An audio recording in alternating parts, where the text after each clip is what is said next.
शिव भक्ति से जो ओत प्रोत नहीं है वो ना तो राम जी की भक्ति कर सकता है और ना श्री कृष्ण की भक्ति कर सकता है।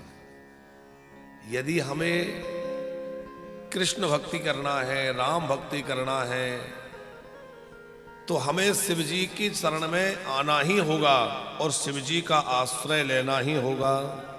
राम जी कह रहे हैं कि कोई शिव जी का भक्त हो और वो मुझसे विरोध करे, वो भी गति प्राप्त नहीं कर सकता। और जो राम या कृष्ण का उपासक है और शिव जी से विरोध करे, वो भी गति नहीं पा सकता। बाबूजी, कई बार जो भगवान राम के कृष्ण के भक्त होते हैं, उनके मन में ये आ जाता है, करे ये शंकर जी तो भूत प्रेतों में रहने वाले देवता हैं, इनकी पूजा पूरी तरह वैदिक नहीं है, ऐसा कई लोग समझ लेते हैं। और ऐसा जो लोग समझते हैं वो ही समझ सकते हैं जिसने ना शास्त्रों का ठीक से अध्ययन किया है और ना सदगुरु का सेवन किया है। भगवान शंकर वेद रूप ही हैं। शिव जी के भक्तों में एक पंथ है अघोर पंथ। तो अघोर पंथ जो प्रकट हुआ है उसका कारण है कि दक्ष महाराज ने शिव जी के गणों को श्राप दिया है। भृगु जी ने दक्ष यज्ञ में शिव गणों को श्राप दिया है कि तुम पाखंडी हो जाओ। अब वो श्राप किसी ना किसी रूप में तो फलीभूत होना चाहिए। तो शिव भक्तों के एक शाखा, एक संप्रदाय, अघोर संप्रदाय के रूप में उस श्राप को सिद्ध करने के लिए प्रारंभ हुआ। तो अघोरी लोग अघोर रूप में रह करके शिव आराधना करते हैं, वो भी आराधना का एक क्रम है। लेकिन वो हम लोगों के लिए आदर्श मार्ग नहीं है।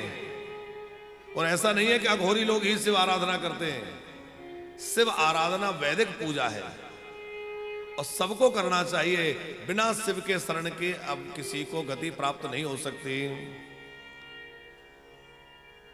कितना राम जी और शिव जी में एकत्व है कि राम जी कह रहे हैं कि जो रामेश्वर का दर्शन करेगा वो मेरे धाम को जाएगा। अब पूजा भगवान रामेश्वर की, शंकर जी की करेगा और धाम किसका मिलेगा? राम जी का। जे रामेश्वर दर्शन करही ते तनु तज मम लोक सिधरही। तो रामेश्वर में आके पूजा किसकी होगी? शंकर जी की। और धाम किसका मिलेगा? राम जी कह रहे हैं मेरा धाम मिल जाएगा। जो गंगा जल आन चढ़ाई सो सायुज्य मुक्ति नर पावही। जो इन शिव जी पर आकर के गंगा जल अर्पित करेगा रामेश्वरम में, वो सायुज्य मुक्ति प्राप्त कर लेगा, माने राम जी के सायुज्य पद को प्राप्त कर लेगा। तो आप देखिए, शिव जी की आराधना से राम जी का धाम मिल रहा है और राम जी की आराधना से शिव जी का धाम मिलता है। तो बाबूजी, इस बात को हम यहां इसलिए रख रहे हैं कि राम और कृष्ण और शिव, इनमें भेद नहीं है। जो राम है वही शिव है और जो शिव है वही राम है। ये हरि और हर का एकत्व है। हरि हर दो नहीं है, हरि हर एक ही है। अब एक संशय किसी किसी के मन में आ सकता है कि हम लोग जब भागवत की कथा सुनते हैं तो सुनते हैं कि भगवान नारायण ने सृष्टि का सृजन किया। शिव महापुराण की कथा सुनते हैं तो सुनते हैं कि भगवान शंकर ने सब प्रकट किया। देवी भागवत की कथा सुनते हैं तो लगता है कि देवी जी ने सब प्रकट किया। तो सच्चाई क्या है? देवी ने सब प्रकट किया कि शंकर जी ने किया कि नारायण ने किया कि राम जी ने किया? किसने किया?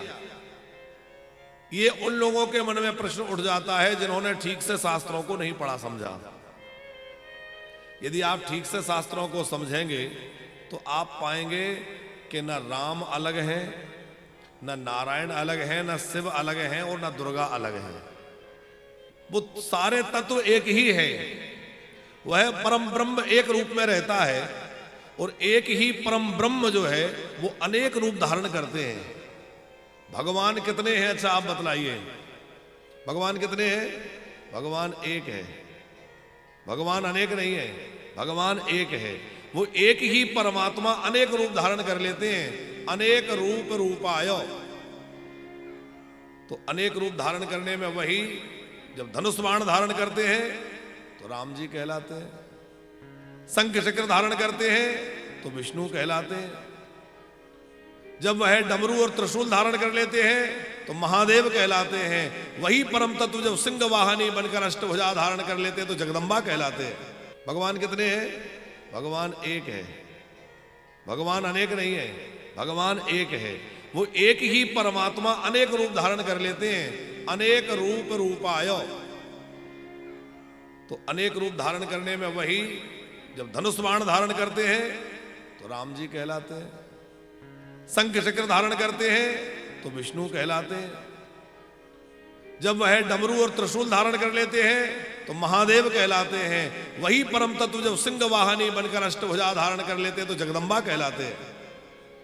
शक्ति तो एक ही है, भगवान एक है। वो एक ही भगवान अनेक रूप धारण कर लेते हैं। जैसे ये लाइट जल रही है, इसमें जो पावर है तो पावर तो एक ही है। अब वो पावर उजाला देने वाला है कि ठंडी देने वाला है कि गर्मी देने वाला है, ऐसा कुछ कहा जा सकता है क्या? पावर को हमने लाइट से जोड़ दिया, बल्ब से जोड़ दिया तो उजाला दे रहा है। उसी पावर को हमने कूलर से लगा दिया तो ठंडी हवा दे रहा है। उसी पावर को हमने हीटर से जोड़ दिया तो गर्म दे रहा है। साउंड सिस्टम में उसको जोड़ दिया तो आवाज दे रहा है।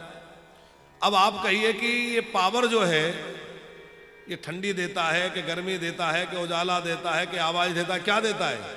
बोले पावर कुछ नहीं करता, वो तो एक शक्ति है, संचार है। वो जैसे यंत्र में जोड़ दिया जाएगा वैसा काम करेगा। ऐसे ही वो सुप्रीम पावर जो परमात्मा है वो तो एक है, पर वो जैसे स्वरूप में प्रवेश कर जाता है वैसी लीला करने लगता है। वो अलग नहीं है, वो एक ही है।